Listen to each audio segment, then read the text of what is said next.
introduce myself. I'm curious about you guys. I know people who I know, but what are you guys? Students? Are you guys just workouters? Are you coaches? Are you trainers? You guys. Students. Okay, so are you like part of the Guido?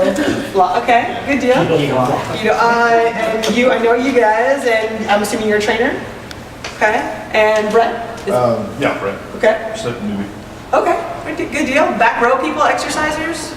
Athletic trainer. Okay, good deal. I know. I wish. Oh, there's rock tape and everything. It's one of those things about recovery. And you're a student, right? And then all this crew in back there. I'm okay with that. I'm playing here. Oh, sweet. Okay. And I've already met you, and I'm already met you. So fitness summits, right? How. And it's very much about, hey, how do I make my body better? And I'm going to kind of tip that because I love that stuff too, and I've been to plenty of perform betters, etc. But the thing that really made the biggest difference in my life was switching from this competitive, I need to be the best at all costs mindset that basically puts your walls up and makes you hoard that information and not share it, and not because you don't want anyone to take it away, and you don't want anyone to get an edge on you. And I think maybe that's why a lot of you are here, is free information. It'll give us an advantage in some way. But it's actually the opposite I found to be true, and just, I'm not a studies kind of person when it comes to this. This is kind of my thinking and my take on this. Just much more joyful in this mindset. The whole reason I threw out this idea of like, hey, you guys want to put on a summit, was to give stuff away and to not hoard it and to not close it off to the world. And you know what? Being on top, it's not that cool. Like, you feel good for a second, right? You feel good for a second in that victory, and then you're like, all right. You've had those athletes, former athletes, current athletes, assuming most, right? You guys here? Yeah. And the crew back there, or no, I work with athletes. They're a certain breed, and this can also pair into like work and other things that are not athletic related. But our work ethic that drives us, that gets us here at 9 a.m. on a Saturday through a Facebook post or a friend mentioning it to you. Like, how can you actually get the most out of that? So that's kind of what this is all about. So the idea of dominance. The guy on the right there, Charles Darwin, survival of the fittest. That's kind of what he preached, and that's kind of what became the norm. And then digging into that a little bit, there's this gentleman right here by the name of Ernest Haeckel.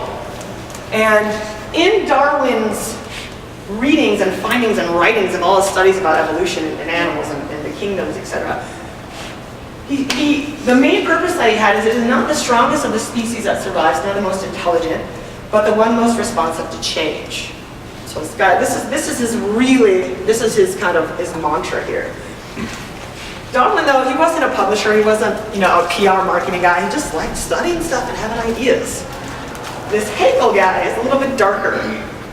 He's the one that kind of read this stuff, grabbed this line and said, look people, look America, right? You gotta be the best. This is what it's all about, right? You gotta destroy everybody else and come out on top and stay on top, and that's how you survive. And if you actually look through it, the word cooperation is mentioned hundreds of times in Darwin's work. Competition, 3. But how do we take this thing? Like, oh, you gotta strive to be the best. That's where it's all at. Is it natural? If you look, again, looking at animal kingdom, competition only really happens when there's scarcity. Right? If there's only one piece of food left, yeah, we're gonna tumble for it. But we see, like the big rams butting heads, and we see, one animal eating another animal and just obliterating it. Look, I'm the winner. But an example is when we have a big pack of deer. A pack of deer, they got to figure out what watering hole, right? They go too quick, they're going to get brushed out. They go too early, there's other dangers. They got to figure out, they got to go there or there.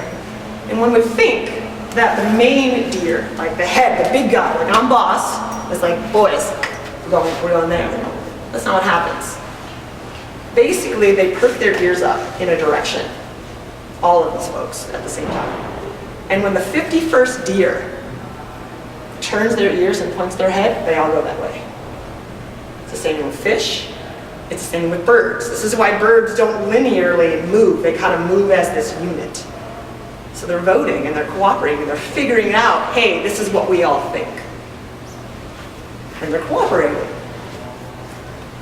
Cultures as well. There are many, American culture, like, we gotta be the best. And we've been trying to be toppled lately.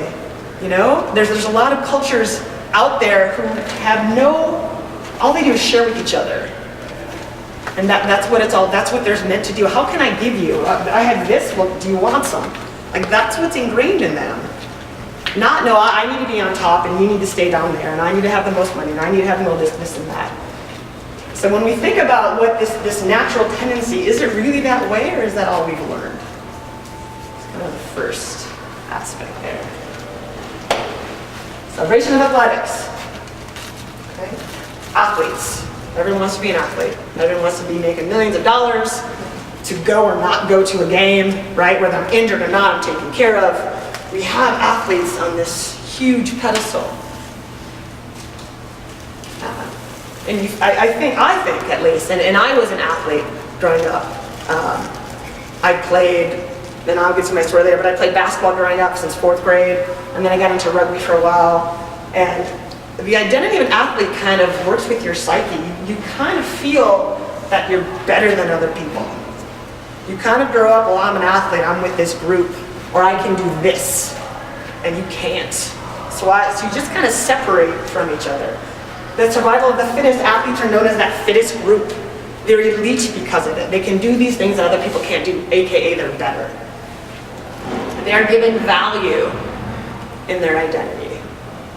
So because I'm an athlete, I am somebody. Everything in my, and you look at the papers, these people are these heroes. How crushing is it, left and right, when the curtains pull back and you're like, oh, that's what kind of person you are? Right? It's not all it's cracked up to be. What happens after? I grew up in Chicago and I had 85 Bears. I'm still hanging on to that. 85 Bears. And I had Michael Jordan. I watched him he was 30 miles away from where I lived. He was ours and we had it. We had all this pride.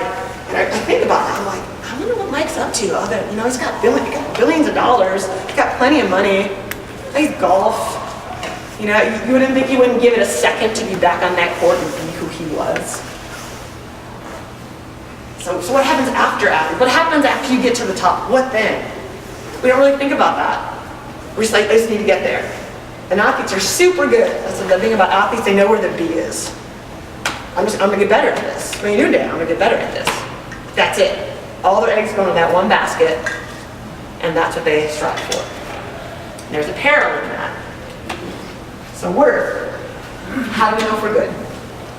We start believing we're comparatively better than somebody else. Whether you're 4 years old and someone says, hey, wow, you can throw, or a coach keeps putting you in, or an uncle or a parent says, hey, you're good at that, or a student or a teacher. I'm like, oh, really? Okay, I'm kind of good at this. And the thing that you're good at it, right? Someone says you're good at something, you want to practice it. And because you practice it, you become more successful at it. And because you're more successful at it, all you want to keep doing is that thing. So it's this kind of cycle of, yeah, I'm going to work at this, I'm awesome at this, this is my thing. And you basically will become this thing. This is the best thing about you. And you hang on to that, and you hold on to that. Because it's giving you value, it's all that you know. The question becomes, and what I had to figure out is, who am I without this thing? Who am I without being a rugby player? Right? Who is that person? Like, I've been running from that person. Like, I have this goal. Like, I just want to keep playing. My body's broken. I just want to keep playing this game. That's all I want. But when and I'm 36, so I'm the age range. But if you are current athletes, and probably I would say the 20s is just like, God, I beat the world and grab it by the balls and just, I gotta get there. But when you hit, let's say when you hit 30-ish and you're decent, right? You have enough stuff, you're kind of like, why am I just pushing myself so? Like, what else? I'm comfortable. And for the first time in your life, you kind of get this idea of what comfortable is, and maybe you don't have to be working so hard. And we're going to get to work. I mean, I love work. But at this thing, maybe there's more to it than that. The other flip side of that is that that thing that you're good at gets all the credit. If you're a dancer, thank God there's dance, so I could be somebody. Thank God there was rugby, so I could fly all over the world and travel and play this game and wear these colors. So you kind of lose yourself in this thing. So compensation is a defense mechanism where you put all your eggs in one basket. So an example, especially as athletes, I mean, I'm a high school teacher, I don't know if I even said that, but my main gig is I teach high school. I teach health and PE in Woodburn, Oregon, at the art school, represented. Like that's my gig. And 8 years ago, I'm a rugby player.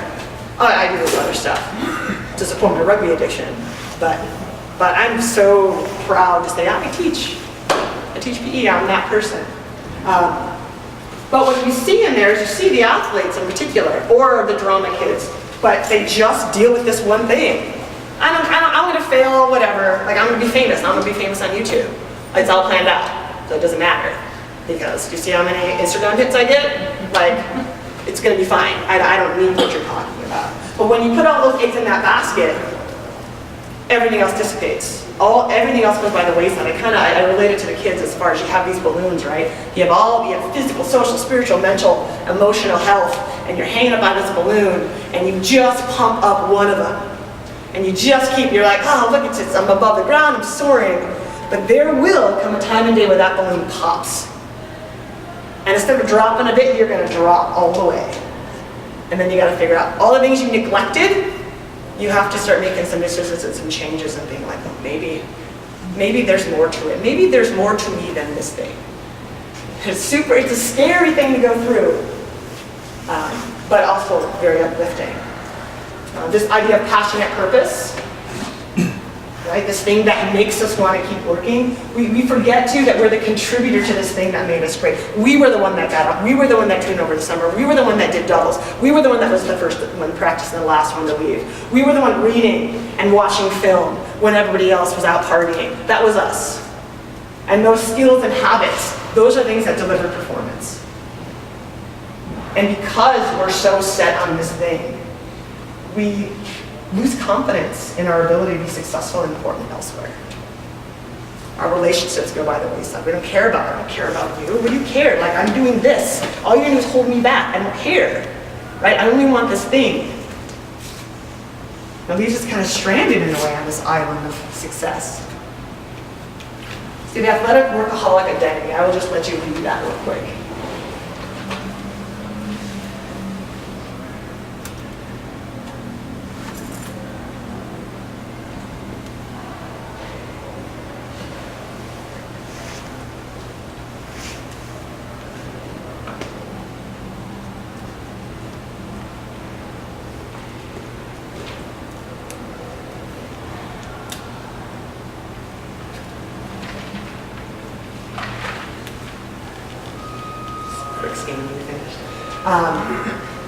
And I think if any of us are workaholics, athletic or not, we just like doing stuff and you keep going, you relate to that because what's the next thing? What am I going to do tomorrow? As long as there's more, the goal remains a goal. I don't need to worry about, I can just stay in my tunnel vision and I can keep chugging along. And I'm just going to keep whacking at things and I'm keep going straight. And I'm going to not stop and take a look and wonder, why am I doing this in the first place? Because that holds me still. I know I gotta keep going. That's the whole point. I gotta keep climbing. Okay. Season's over. Great, what are you doing now? I'm gonna train for next season. That's just how it works. This is a cycle of getting ready. Having this goal already built in for you. The blessings of loving work. Okay?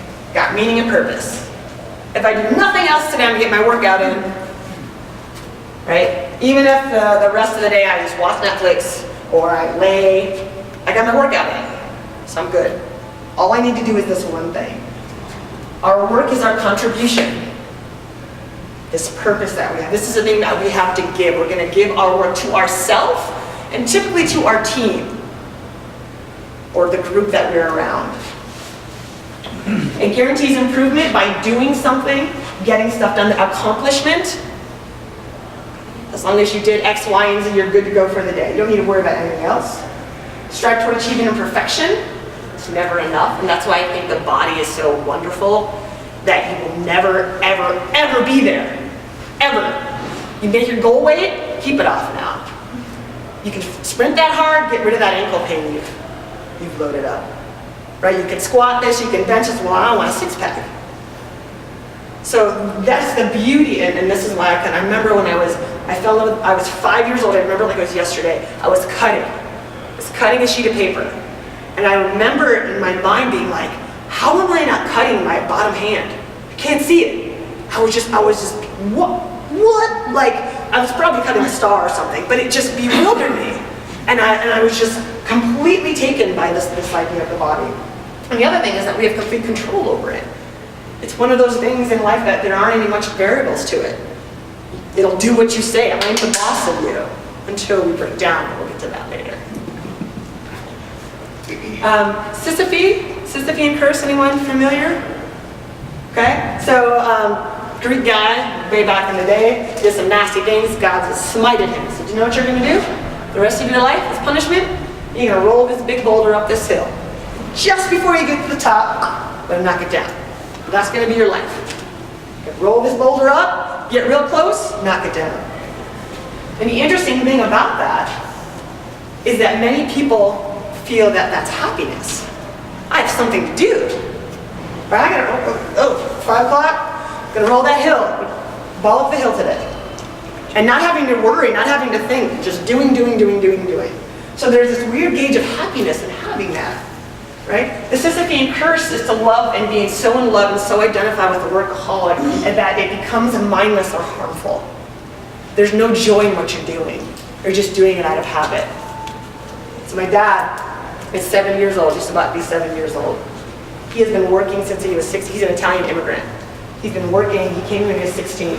He's been working in a factory 6 days a week, 12 hours a day, still. He's 7 years old. It's not that he doesn't have retirement, he doesn't know what to do with himself, and he can't really admit that. Dad's probably not going to watch this. But if you do, Dad, you know it's true.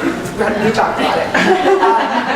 But he recently went in and found out there's an issue with his heart, a huge issue. An issue that it's working 27%.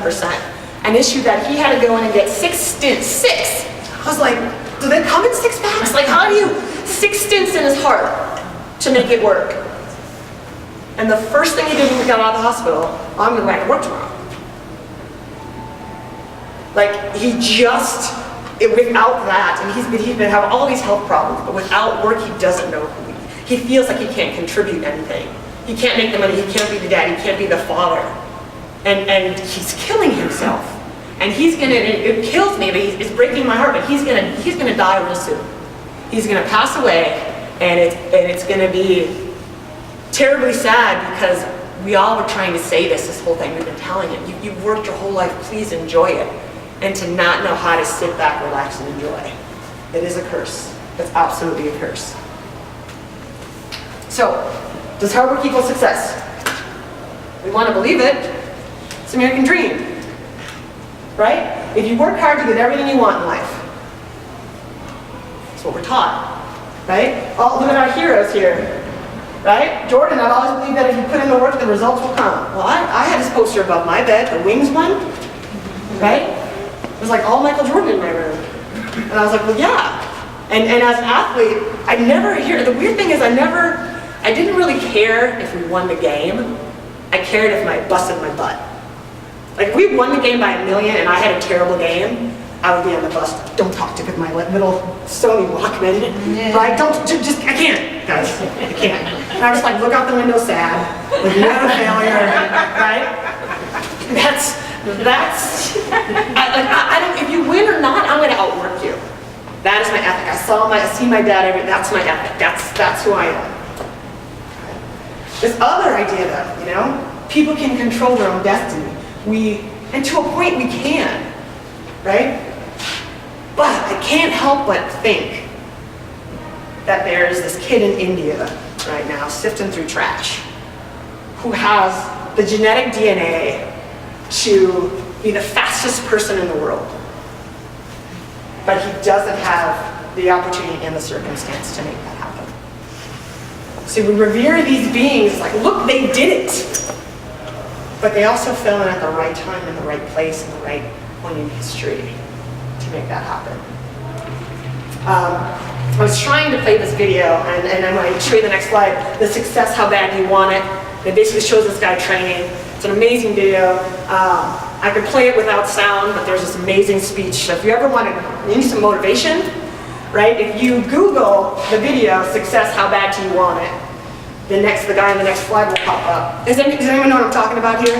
Okay, it's one of those I showed in my health classes, and they go, I'm like, oh, we're just like, I'm about to kill this history test. Like they leave there and they're just so ready to make things happen. And it's very inspirational. You watch this guy, and you're like, oh my God, yes. And the basic premise of it is that you have to want success as much as you want to breathe in order to have it. And when you work in that want, you will get it. So let me show you the next slide. Unfortunately, I can't. So this is the gentleman. Is this clicking any bells? Again, how many people have seen this video? Real tall, please. Okay, dang it, I wish we had sound in here because it's so beautiful. But anyway, so this guy, this video has 35 million hits. It is kind of like, probably now it's got about 40 million because it's January. Everyone's trying to get geared up. But this guy basically, he's just busting his butt on the beach, etc. And he's just working. And I asked my kids, and I did a little research now, I asked my kids, well, do you think he made it to the NFL? Because look what he's in the sand, right? He's jumping over fences, he's got straps on, he's got all these people working with him, he's like doing blind catches, and all this stuff. Do you think he made it? Yeah. Of course he did. What do you think the truth was? What's his tag on his Twitter handle? What's the first thing that's underneath his name? Sorry, if you can't read it, I'm sorry. Former Eastern Carolina University running back. It was this thing I used to do. Right? I was that, and again, here's the video, right? This was me. This was me in this video. And this video is his claim to fame. But he didn't make it to the NFL. All of that wasn't a moot point. Now, what is this stuff? Here you see, he's got 62,000 followers, which I think is good. I'm not quite up on numbers. And what he kind of recognized, I think, in that is that his ability in this video was so good and so changing that motivation is actually where he's at. So what he actually does now is he tweets motivational things, as you can see here. But he runs like a motivational athletic company, like clothing, t-shirts. That's what he does. And he kind of walks around like, yeah, I was that guy, and now I'm doing this. I don't know if he's a motivational speaker, doesn't say anything about that, but he thought he needed to be this workhorse athlete, and he found his true calling elsewhere. Now some of you are automatically be like, yeah, but he didn't make the NFL, so he's garbage. I don't know, 63,000 people think he's all right. But yeah, success, how bad do you want it? Amazing video. So, I'm not saying that competition is terrible, right? It's the end all be all. Because as someone who you kind of have to go through it to get to the other side, everybody knows who these two are, right? Anybody who has any kind of social media? Ronda Rousey, right? Holly Holmes. And the one thing that I love and following this video is that the competition gives you a belief in self because you are working every day to get better. And you are physically seeing the results. You're physically seeing yourself faster. The fact that you are investing in yourself makes you confident. And she was in her interview and she was talking about she was the only one in that entire place that believed that she could beat Ronda Rousey. Ronda Rousey was not like 30 seconds, done. And then I kick to the head cave.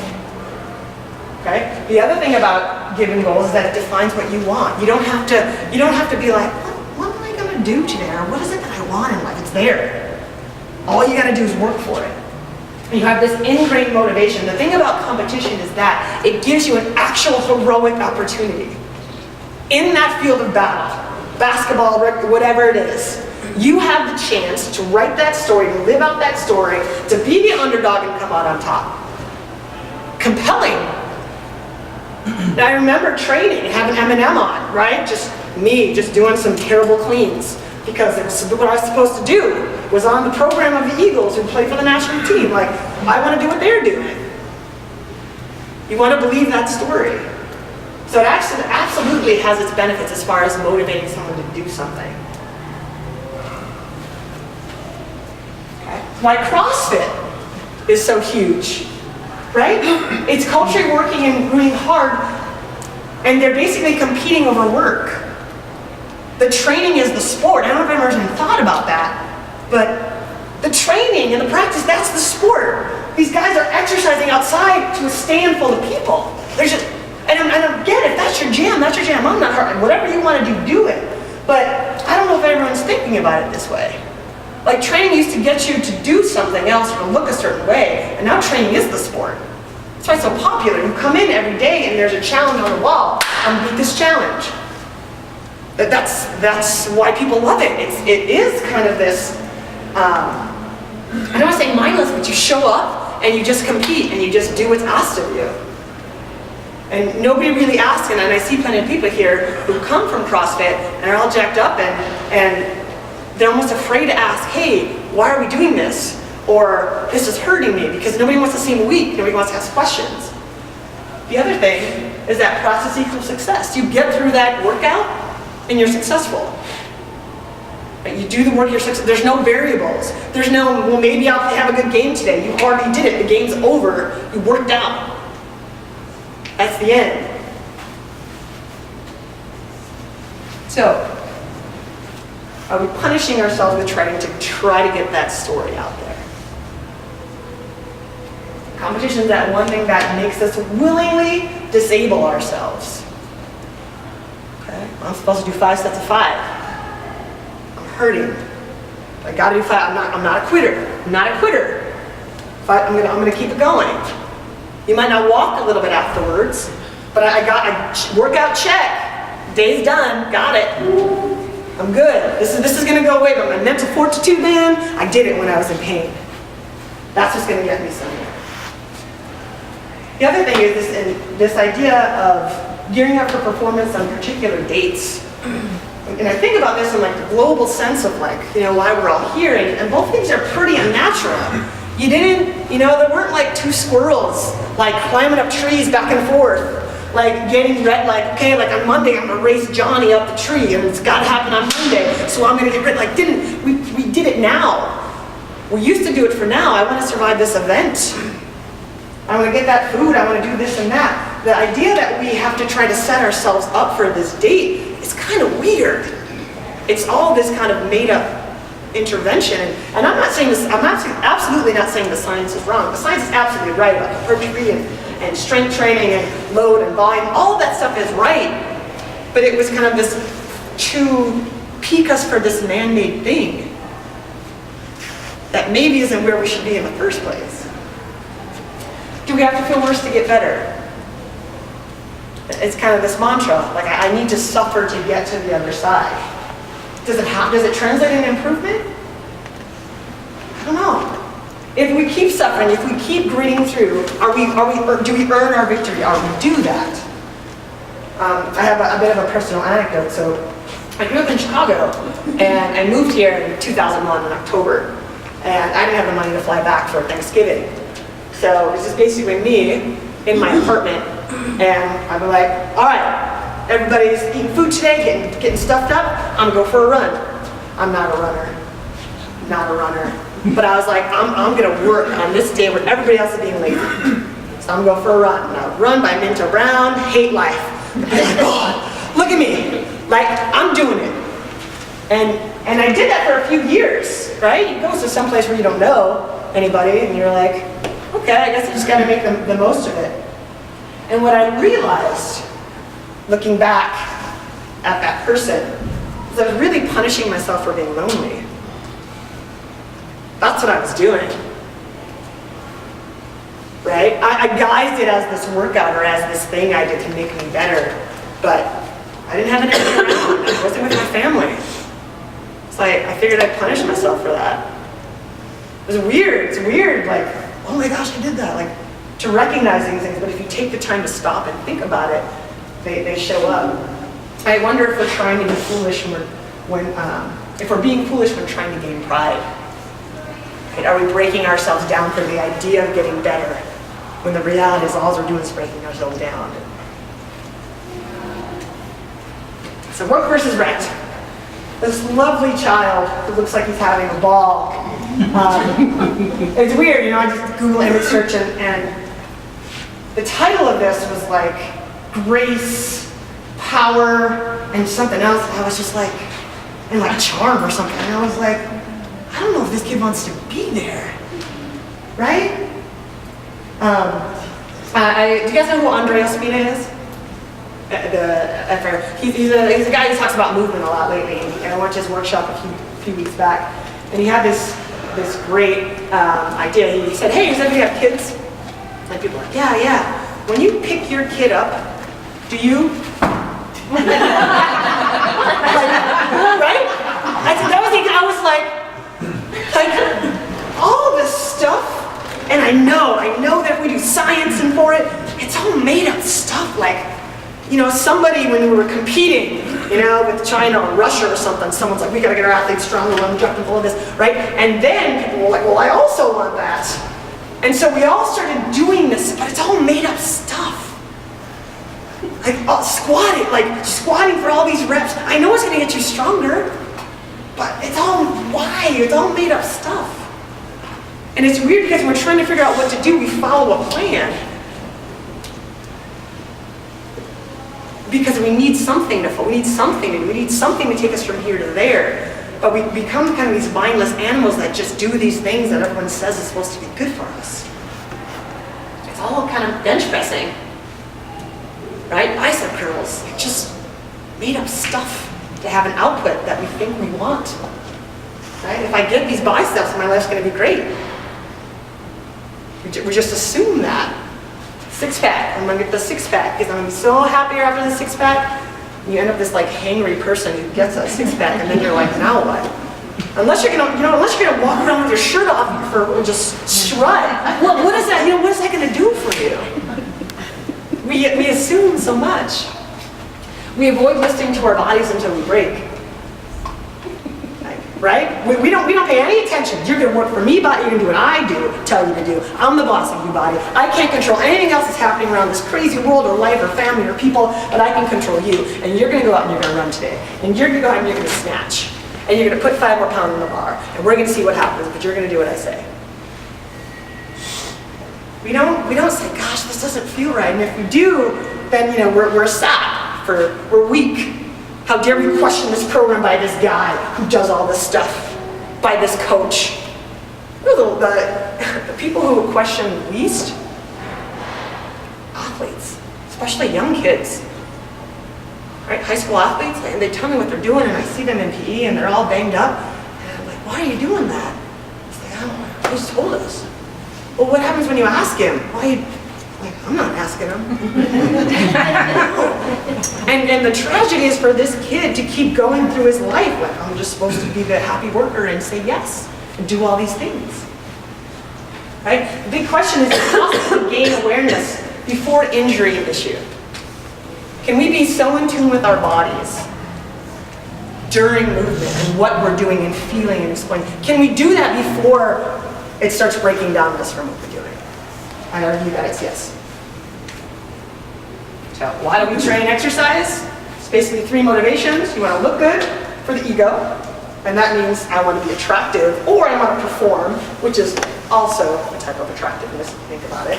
I want to do good, I want to help and contribute, even if that contribution is to myself, to my team, to my club, to my sport, my beloved sport that made me who I am. Give back. I want to feel good. Right? Kind of health and wellness, right? I wonder, where does awareness and function fit in? As I'm doing those squats and I'm cranking out my joints and getting like weird patterns, when do we stop and say, like, should I be doing this? I think the big thing, and this is my recent shift, is that what are we measuring to measure progress? There's all these numbers and statistics and data, right? My Fitbit told me I'm good today. All right, Fitbit, I did enough steps. And we rely so much more on, and again, no offense to anybody, please, like, who does that? And that came out like, but this is what, we have so lost the internal of, gosh, how do I feel? How am I, like, what's going on with me that we're just like, Apple Watch, like, Siri, am I a good person today? And the Siri says you're awesome. We're like, thanks, Siri, and you like go on your day. Like, there needs to be some kind of internal, gut-wrenching awareness and mindfulness to what we're doing. Are we really competing with our former selves? If we used to be, especially those used to be athletes. I used to be able to run this mile. I haven't done it for 12 months and I can't do it anymore. Why not? Because you haven't been doing it anymore. And instead of being like, well, why can't I do it? I'm going to make it do it. Why did you stop? Are we asking the right questions? Or the idealistic self, or others. So again, it's what we want based on other folks and their expectations of us. So measuring progress. Quantity over quality. We are tracking everything externally. We are tracking calories, pounds, weight, rounds, rest, inches, speed. Victory and defeat of the day is based on those numbers. Right? I wonder if it's also showmanship. Right? You think about if you put something on YouTube or you put something on Instagram. If I get more likes on this, that means it's better, right? I should just do more of that. We're basing all of this on these numbers, and we're losing, because of that external focus, we're losing everything internal.